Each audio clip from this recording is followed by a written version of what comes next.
Bonjour à tous, j'espère que vous allez bien. Aujourd'hui on se retrouve pour une nouvelle vidéo. Préparez le thé, le café, le pain au beurre chocolat. Installez-vous. Donc aujourd'hui dans cette vidéo, on va parler de lecture et je vais vous proposer un défi lecture. Mais avant tout, s'il vous plaît, si vous aimez mon travail, si vous aimez soutenir ma chaîne, vous pouvez aller sur ma page Utip pour soutenir financièrement ma chaîne. Vous pouvez faire un don ponctuel comme un don mensuel, c'est comme vous le souhaitez. On commence tout de suite. Blood out your city, blood out your city. You know, so them a deal with too much in it. When the fat them go get hack out, rock out, crack out, stack out, flap out, up. Alors dans cette vidéo, je vais essayer de vous démontrer un petit peu les intérêts de la lecture et pourquoi vous devriez vous mettre à lire si vous avez perdu cette habitude ou si au contraire vous n'avez jamais aimé lire. Je vais vous donner des petites astuces, des petits tips qui vous permettront de commencer progressivement à lire et à apprécier cette activité. Donc tout d'abord, quels sont les intérêts de la lecture? Alors les intérêts sont divers et variés. Premièrement, vous allez pouvoir apprendre des choses. Voilà, la lecture, ça reste quand même un bon moyen pour apprendre de nouvelles connaissances, que ce soit sur l'histoire, sur la culture, sur la physique, sur le développement personnel. Vraiment, les contenus sont divers et variés. Et sachez que vos connaissances, tout ce que vous allez apprendre, c'est un précieux héritage que vous pourrez aussi transmettre à vos enfants. La deuxième chose, c'est que la lecture peut permettre de s'évader. Et oui, un peu comme les séries ou les films, on peut lire juste pour le plaisir de rêver, de s'évader, d'entrer, de pénétrer dans des imaginaires fantastiques, de fiction. La lecture va aussi développer notre imagination. C'est pour ça qu'on conseille souvent aux enfants de lire. Ça développe leur imagination, leur créativité, puisque dans les livres où il n'y a pas d'image, vous allez devoir imaginer les personnages et ça fait travailler votre créativité. Aussi, la lecture va vous permettre d'améliorer votre vocabulaire. En effet, à force d'être confronté à des styles de lecture différents, vous allez automatiser tout ça et à force de voir certains mots, vous allez les comprendre et enrichir votre vocabulaire. Vous allez aussi améliorer votre orthographe puisque vous allez être confronté à leur orthographe en permanence et vous allez ainsi réduire vos fautes d'orthographe. Maintenant, on va se poser la question: quoi lire? Et oui, parce que pour beaucoup d'entre vous, votre rapport à la lecture est faussé parce que vous avez eu une mauvaise expérience à l'école. En effet, parfois à l'école, au collège ou au lycée, on vous faisait lire des livres qui ne vous intéressaient pas du tout, des livres qui vous paraissaient anciens, que vous ne compreniez rien, pas imagés, qui ne vous passionnaient pas. Et en fait, c'est ça le problème, c'est qu'on associe beaucoup trop la lecture à une corvée.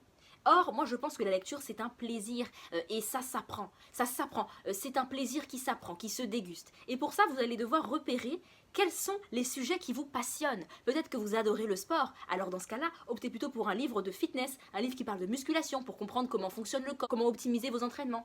Peut-être vous êtes passionné par le futur métier que vous souhaitez exercer, et dans ce cas-là, peut-être qu'il serait intéressant de lire des livres écrits par des personnes qui ont exercé ce métier. Vous pouvez aussi opter pour des livres, des recueils de poèmes, si vous aimez la poésie, pour des romans policiers, si vous aimez les séries de type New York, Les Experts ou Murder et compagnie, vous pouvez vous orienter vers des romans policiers et tous les soirs vous serez bien content et vous aurez ce stress de vous dire « Oh là là, je veux savoir la suite, je veux savoir la suite ». Pareil, si vous aimez les comédies romantiques, et bien dans ce cas-là, optez pour un roman, une romance. En fait, tout ce que vous aimez en termes de films et de séries, vous pouvez le transposer à la lecture. Sachez qu'il n'y a pas de sous-culture et que, voilà, c'est pas parce que vous lisez pas des gros manuels de 500 pages que vous n'êtes pas une bonne personne. Au contraire, si vous avez envie de commencer par des petits ouvrages, moi je vous encourage. C'est pareil, par les BD ou par les mangas, on peut apprendre beaucoup de choses, beaucoup de valeurs, beaucoup de créativité, beaucoup d'imagination, donc n'hésitez pas. On peut se poser la question maintenant, quand lire? À quel moment dans la journée on peut lire? Vous avez plusieurs possibilités.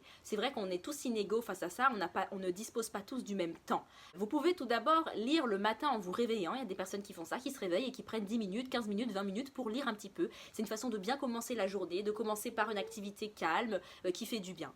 Il y en a d'autres qui vont lire plutôt au coucher, donc avant de dormir. Et ça, moi c'est ce que je fais et c'est vraiment super bien, notamment pour votre santé, pour votre sommeil, parce que ça vous fait du coup vous concentrer sur du papier et non sur des écrans comme on a l'habitude de faire avec le téléphone, les séries, les films et compagnie. Donc là c'est bien parce que vos yeux se reposent, vous allez vous endormir de façon saine. Faites attention tout de même parce que souvent quand on lit, on risque de rêver de ce qu'on a lu. Donc si vous n'avez pas envie de faire des cauchemars, c'est peut-être pas le moment de regarder une histoire avec des monstres ou je sais pas quoi, ou un manuel sur l'esclavage, hein.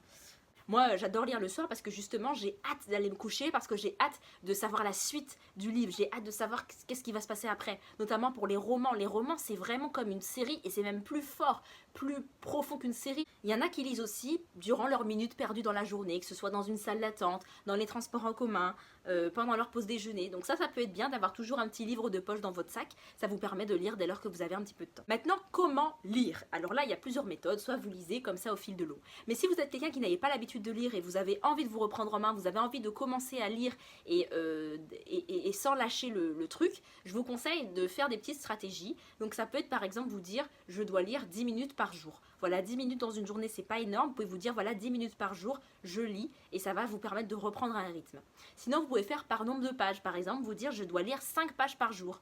Voilà, et en lisant 5 pages, peut-être que vous allez tomber en plein milieu d'un chapitre, que ce sera beaucoup trop intéressant et que vous allez même lire plus de 5 pages. Mais ça peut être une bonne base pour commencer. Moi, justement, je vous annonce que je vais vous faire des vidéos où je vous présenterai à chaque fois un livre que j'ai lu. Ça peut être sur l'histoire, la culture de nos territoires, mais aussi sur d'autres sujets, dans cet objectif justement de vous inciter à lire, de vous donner envie de lire, parce que comme je l'ai dit dans une ancienne vidéo, ma chaîne ne va pas durer éternellement. Et il est très important pour moi de vous inciter à continuer ce que je peux vous partager sur les vidéos par des livres. Donc je vais vous partager des références de livres pour voilà vous inciter à lire et vous encourager dans ça. Donc voilà le défi lecture que je vous lance. Je vous invite vraiment à commencer à votre rythme, il n'y a pas de pression. N'hésitez pas à me dire en commentaire ce que vous, la lecture, vous a apporté dans votre vie. Si vous avez apprécié cette vidéo, n'hésitez pas à la partager, à la liker et à soutenir financièrement la chaîne en vous rendant sur ma page Utip pour faire un don. Si par ailleurs vous avez envie de transmettre à vos enfants cet amour pour la culture, cet amour pour l'histoire, pour nos héroïnes et héros africains noirs, alors je vous propose aujourd'hui de découvrir Kamit Kalanda. Kamit Kalanda, c'est un calendrier afrodescendant. Un calendrier où tous les mois vous pourrez découvrir une héroïne ou un héros qui vous rappellera justement ce grand patrimoine culturel africain que nous avons et qui nous a été caché ou que nous ne connaissons pas. Donc découvrez, voilà, de façon ludique, vous pourrez le déposer dans votre chambre, dans votre bureau, dans votre salon et tous les jours vous aurez cette image, voilà, de grandeur, cette image de beauté, cette image de héroïsme qui nous a beaucoup trop manqué dans notre enfance. Par ailleurs, je vous présente aussi le puzzle Sakamatu, qui est un puzzle qui reprend pareil des illustrations de grands vestiges de patrimoines africains, de grands empires africains. Ce sera l'occasion de jouer entre amis, en couple, avec des enfants à partir de 9 ans, pour justement essayer de découvrir ce patrimoine. N'hésitez pas à aller donner de la force à ces entrepreneurs noirs. Je vous mets tout ça en barre d'infos, en lien.